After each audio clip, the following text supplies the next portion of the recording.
this subject, that is engineering material. So first of all, what is material science? So in material science, you have to study various property and structure and application of material. And why it is required? Because in many engineering application, you require different type of property of material. Okay, that's why it is an important subject for you to read. And engineering materials, basically in engineering services examination,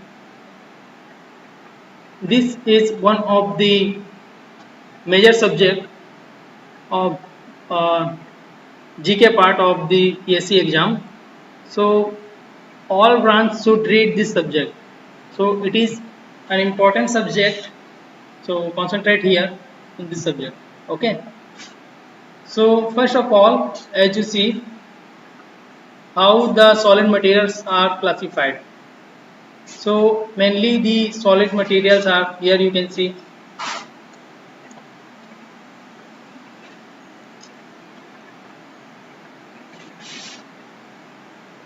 okay present sir, ठीक है, present है, बढ़िया है। यहाँ अब class में ध्यान दें, ठीक है। Good afternoon to all. फिर से अब कमेंट करना बंद करें और यहाँ ध्यान दें, ठीक है। सो as you see the solid materials, as you see that these solid materials are characterized into three parts, that is metal, ceramics and polymers, ठीक है। but this is not only the classification we have. Apart from these three things, we have additional one thing, that is composites. Okay, so first of all, what is metal, ceramics and polymer? We'll see all these things. So this is the classification of engineering materials.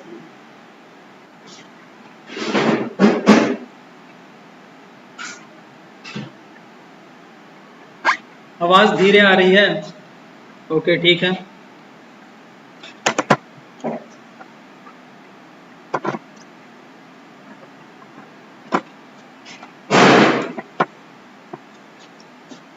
अब शायद ठीक है आवाज।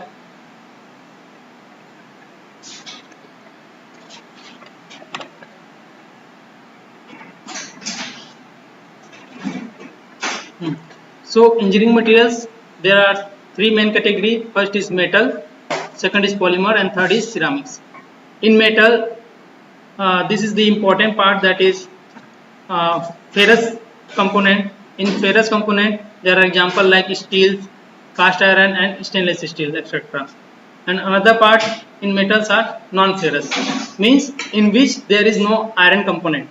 Okay, so basically ferrous is very important to us, and non-ferrous are also very important, because using these two we can find out alloy. We make alloy with the use of ferrous and non-ferrous materials.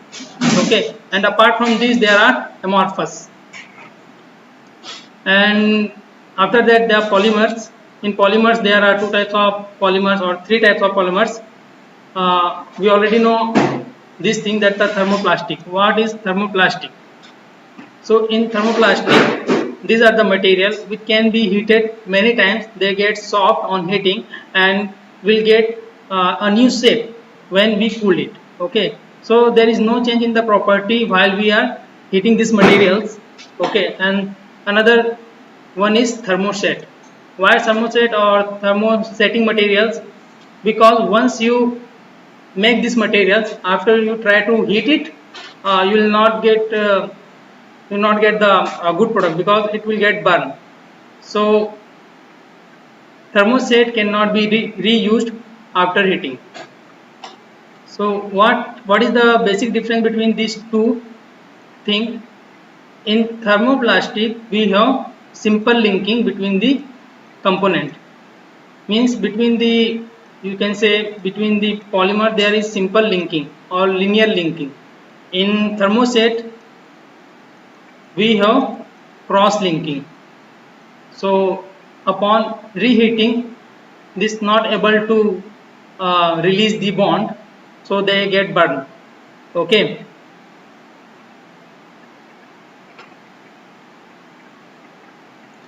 And the elastomers, these are the examples of elastomer like rubber and the silicons. Okay, and what are the ceramics? Ceramics क्या होते हैं? Basically they are the oxide or nitrides of various metals. और जो ceramics हैं, you can say what is metal. Ceramics are not the metal nor non-metal. So ceramics का में क्या आ जाएगा? Oxide and nitrides of various metals. Okay.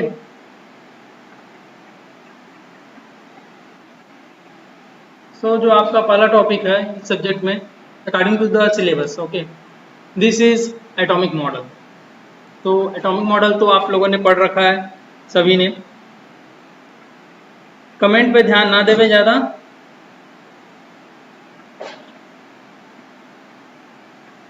अब इतने comment आएंगे तो रिप्लाई तो करते नहीं बन पाएगा एक टाइम पे. तो आपके जो डाउट होंगे वो आप कमेंट में छोड़ सकते हैं, बाद में मैं रिप्लाई करूँगा.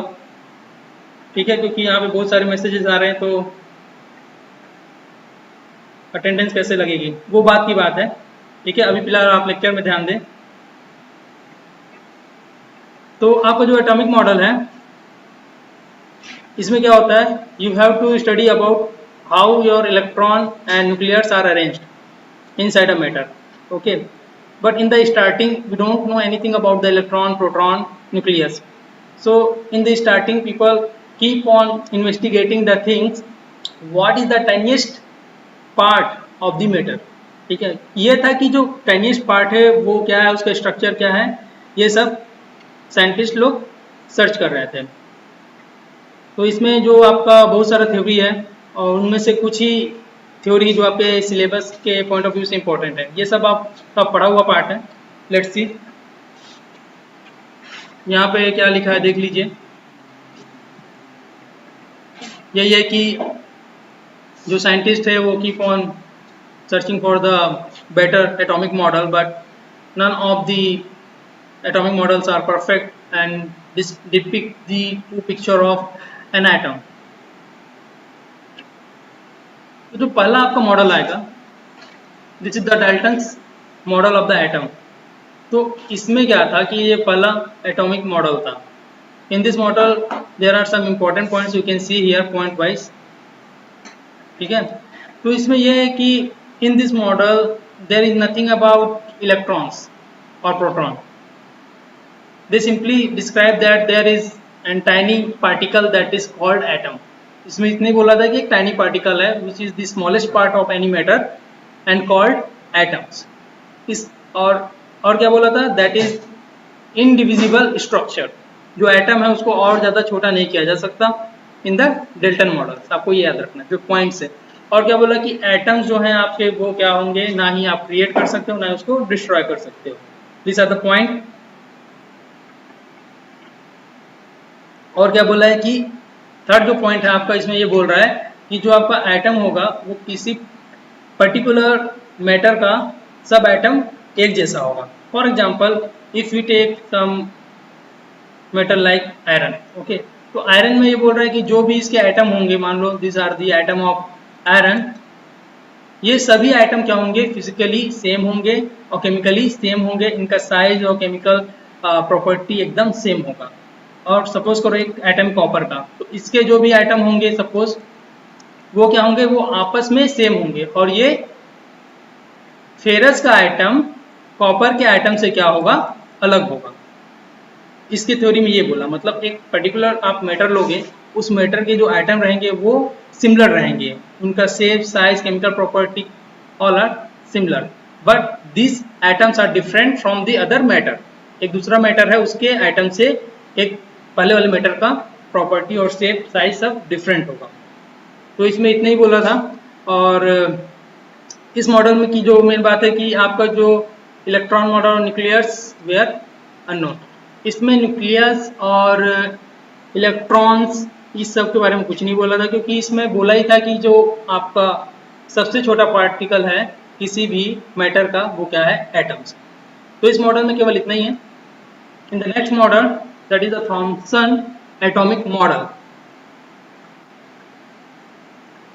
इन द थॉमसन एटॉमिक मॉडल इसमें क्या हुआ कि थोड़ा सा आपका प्रोग्रेशन दिखा. 1897 में। क्या बोल रहा है कि atom they are made up of smaller particles. इसमें बोल रहा है कि एटम के अंदर कुछ और स्मॉल पार्टिकल्स होते हैं। तो इसमें क्या बोल रहा है कि आपका जो एटम होगा उसमें आपके इलेक्ट्रॉन्स होंगे और वो निगेटिव चार्ज होंगे। इस मॉडल में केवल इतना बोला, but there is nothing about the nucleus. Nucleus के बारे में इन्होंने भी अभी तक कुछ नहीं कहा। और ये क्या बोल रहे थे इस मॉडल में कि आपका जो भी एटम है, लाइक दिस, ये आपका एटम है, ये पूरा आपका सपोज एटम है, तो एटम में पूरा पॉजिटिव चार्ज का सूप है, मतलब पुल है पॉजिटिव चार्ज के, और उसके बीच में पार्टिकल के फॉर्म में क्या आ रहे हैं आपके निगेटिव चार्ज इलेक्ट्रॉन है।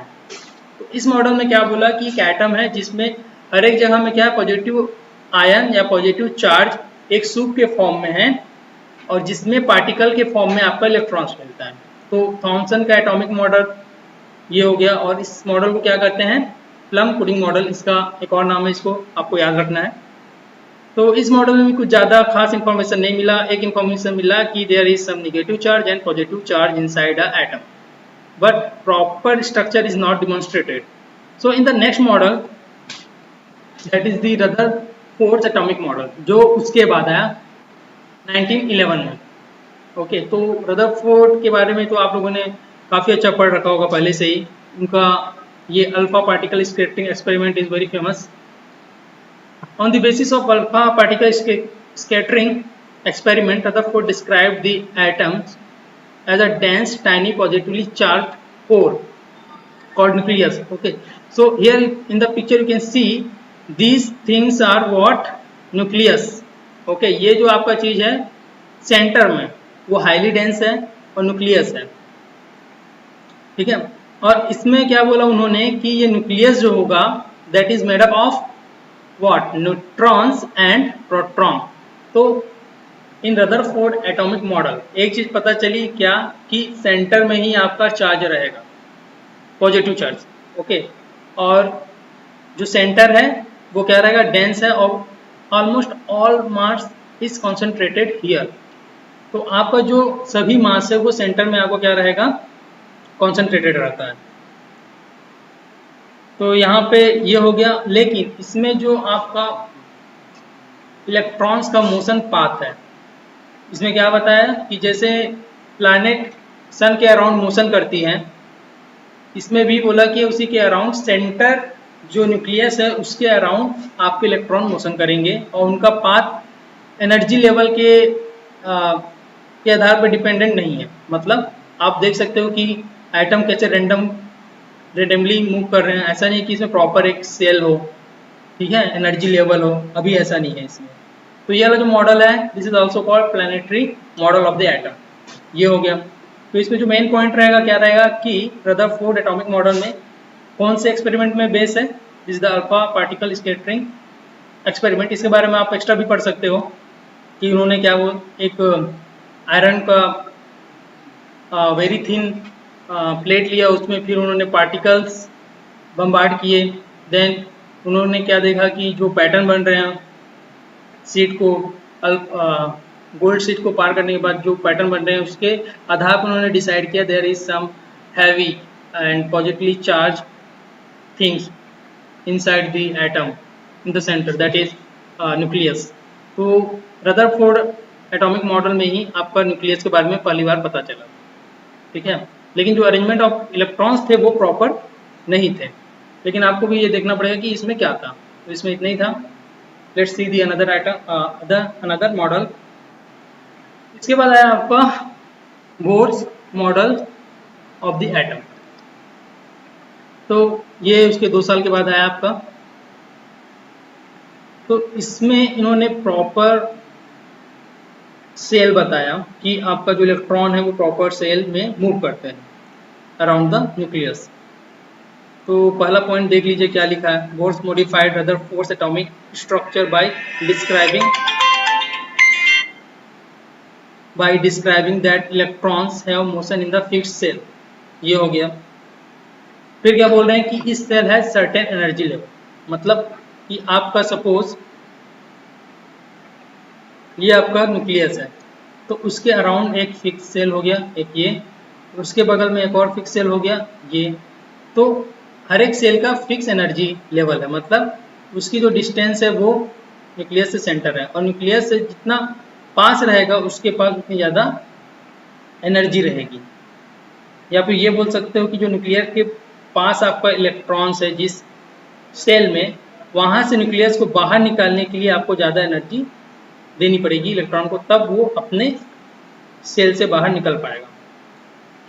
ओके, उसके बाद इन्होंने ये दिखाया कि एनर्जी लेवल कैसे डिपेंड करती है। It describe the electrons in atom in terms of both position and energy. तो पोजीशन जो है वो आपका क्या हो गया, न्यूक्लियस या सेंटर से आपका कितना दूरी पे कोई सेल है या ऑर्बिट है, और दूसरा क्या, एनर्जी। उस सेल या ऑर्बिट में जो इलेक्ट्रॉन है उसकी जो एनर्जी है वो कैसे पता चलेगी, with this formula En. So where you can see the terms En, Rn, N and Z. So these are very familiar term to you. You have already studied these things in 12th or 11th class. तो ये आपको याद रखना है। इसमें next part जो है आपका क्या है, ऑर्बिट और सेल। न्यूक्लियस है आपका सेंटर में, ये ऑर्बिटर इलेक्ट्रॉन्स हैं।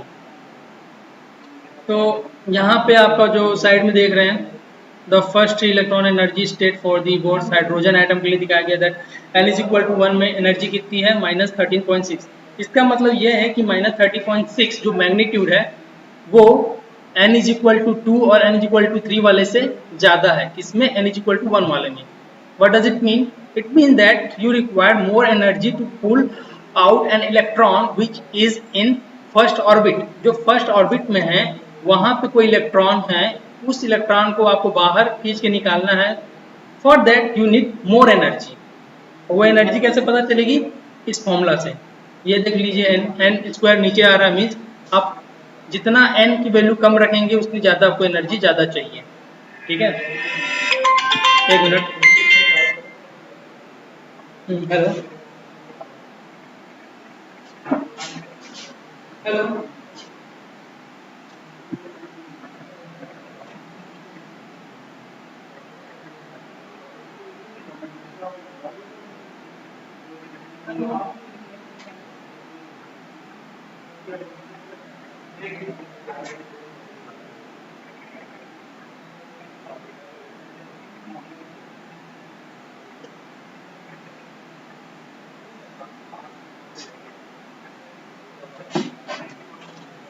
sorry for disturbance, let's continue it. So where was we? हाँ, तो एनर्जी कैसे डिस्क्राइब कर सकते हैं, by this formula and the radius by this formula. Okay, जो ये n नॉट है, what is this, this is Armstrong, this is the unit of length. इसकी वैल्यू कितनी होती है, 10⁻⁻10 metre. So after this we get the another atomic model, that is the wave mechanical model और electron model. Okay, तो इसमें जो important point आपको याद रखना है कि that he combined the Bohr's model with de Broglie hypothesis. तो डी ब्रोगली हाइपोथेसिस क्या है, दैट दी आपका जो सनलाइट है उसमें आपका डबल बिहेवियर मिलता है। Sometime it behave like particle and sometime it behave like wave. उसी टाइप से इन्होंने क्या बोला कि जो आपका इलेक्ट्रॉन है वो न्यूक्लियस के around 3D wave form circle में घूमते हैं। तो ये आपका इम्पोर्टेंट पॉइंट रहेगा इसमें। और आपको जो पोजीशन ऑफ एन इलेक्ट्रॉन है वो कैसे करेगा, is consider to be the probability of an electron being at various location around the nucleus. तो ये आपका थर्ड पॉइंट है, इसमें क्या बोल रहा है, position of electron is consider to be probability of an electron being at various locations around the nucleus. इसमें ये बोल रहा है कि अगर आपको एक इलेक्ट्रॉन का लोकेशन चाहिए अराउंड द न्यूक्लियस, तो आप एक 100% श्योरिटी के साथ नहीं बोल सकते कि that electron is that there at particular time. Why? Because we don't know the actual position of electron according to this theory. So we just guess the position of electron. So we use the probability here. So In the fourth point, position is described by a probability distribution or electron crowd.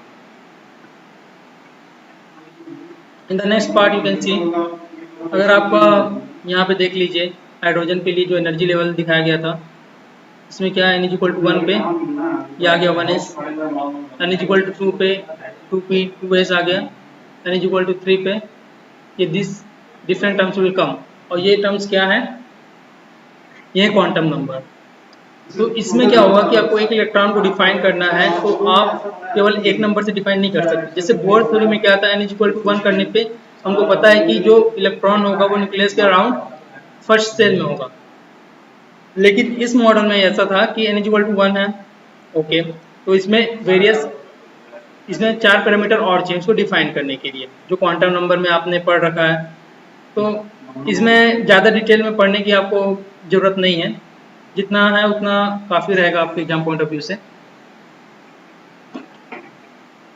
जो आपका important topic अब आता है atomic model के बाद, that was the basic, now the crystal structure. अब देखना है कि क्रिस्टल स्ट्रक्चर क्या होता है। तो आप ये समझ लीजिए क्रिस्टल स्ट्रक्चर ये है स्ट्रक्चर कि वो एक प्रॉपर स्ट्रक्चर होगा।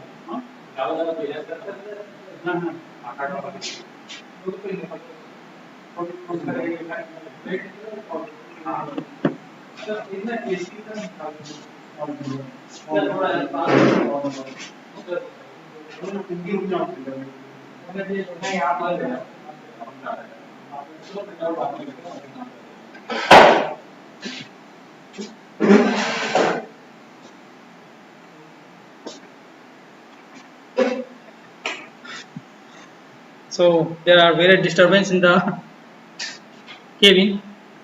Let's continue again. So how the crystalline structure is defined? तो आपका जो क्रिस्टलाइन मटेरियल होगा उनमें क्या रहेगा, एक प्रॉपर रिपीटिंग पैटर्न होगा, ठीक है। और नॉन क्रिस्टलाइन में ऐसा रहेगा कि आपके जो अरेंजमेंट ऑफ एटम है वो प्रॉपर या फिर एक प्रॉपर स्ट्रक्चर में नहीं होंगे। क्रिस्टल स्ट्रक्चर में जो क्रिस्टलाइन मटेरियल है उनमें क्या होगा, जो आपका एटम्स होगा वो एक रिपीटिंग और पीरियोडिक एरे में होगा। मतलब ये है कि आपने एक पैटर्न एज्यूम कर लिया, suppose this is your pattern, तो इसी पैटर्न में आपके क्या है, एटम्स हैं, वो रैंडमली कहीं भी नहीं है, ओके। तो प्रॉपर पैटर्न में होंगे क्रिस्टलाइन मटेरियल में। तो ये आपका पहला पॉइंट ये हो गया। अब में आता है कि लेटिस और लेटिस पॉइंट क्या होते हैं। तो जो आपका बेसिक स्ट्रक्चर है, suppose in cubic your basic structure is this cube, तो ये जो आपका बेसिक स्ट्रक्चर है without item that is called the lattice. और जो लेटिस पॉइंट होता है दैट इज द पॉइंट जहाँ पे आपका एटम का सेंटर लोकेटेड रहता है, वो आपका लेटिस पॉइंट हो गया। फिर आपका आता है क्या, property of some materials are directly related to their crystal structure. This is very important point that the property of some material are directly related to their crystal structures. How?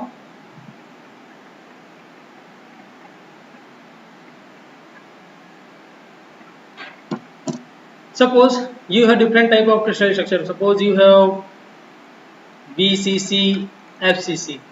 So different crystal structure have different atomic packing factors.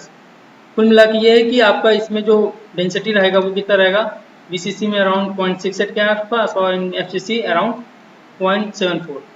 इसका मतलब ये है कि आपके जो structure है उसमें 68% volume में आपके एटम ऑक्यूपाइड है, और FCC स्ट्रक्चर में क्या होगा, आपके टोटल वॉल्यूम के 74% वॉल्यूम में आपके एटम ऑक्यूपाइड है।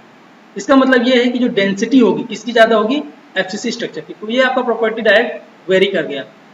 BCC और FCC में आपका प्रॉपर्टी डिफरेंस आएगा मटेरियल में। जो FCC वाले स्ट्रक्चर वाले मेटल होंगे या मटेरियल होंगे उनकी डेंसिटी क्या होगी, ज़्यादा होगी as compare to BCC। We can see here, ठीक है। और फर्दर मोर आपकी जो क्या बोलते हैं वेरियस डिसलोकेशन होगी वो भी इफेक्ट करेगी स्ट्रक्चर के ऊपर, वो हम लोग आगे देखेंगे कि क्या होती है various dislocation, which depends on the structure of material. So there are another important point that significant property differences exist between crystalline and non-crystalline material having the same composition. अब ये बोल रहा है कि अगर आपका कंपोजिशन भी सेम है chemical composition is same but structure is different, then you have different property. ठीक. नेक्स्ट पॉइंट आ जाता है कि all metals, many ceramic materials and certain polymers from crystalline structure under normal solidification condition. मतलब ये है कि जब हम कोई भी लिक्विड फॉर्म में, मान लो मेटल है, सभी मेटल का क्रिस्टलाइन स्ट्रक्चर है वो तो कंफर्म है, लेकिन कुछ सिरामिक्स भी हैं और थोड़े से कुछ पॉलीमर्स भी ऐसे हैं जिनमें क्रिस्टलाइन स्ट्रक्चर मिलता है। तो ये है कि जब आप लिक्विड फॉर्म में ले जाओगे किसी मेटल को गर्म करके, उसके बाद आप उसे कूल करोगे, दैट इज कॉल्ड सॉलिडिफिकेशन, तो उस समय में आपका सॉलिडिफिकेशन के टाइम में ही आपका क्रिस्टल स्ट्रक्चर बनना चालू होता है। अगर लिक्विड फॉर्म में तो there is no crystal structure. अगर आपका मेटल आपने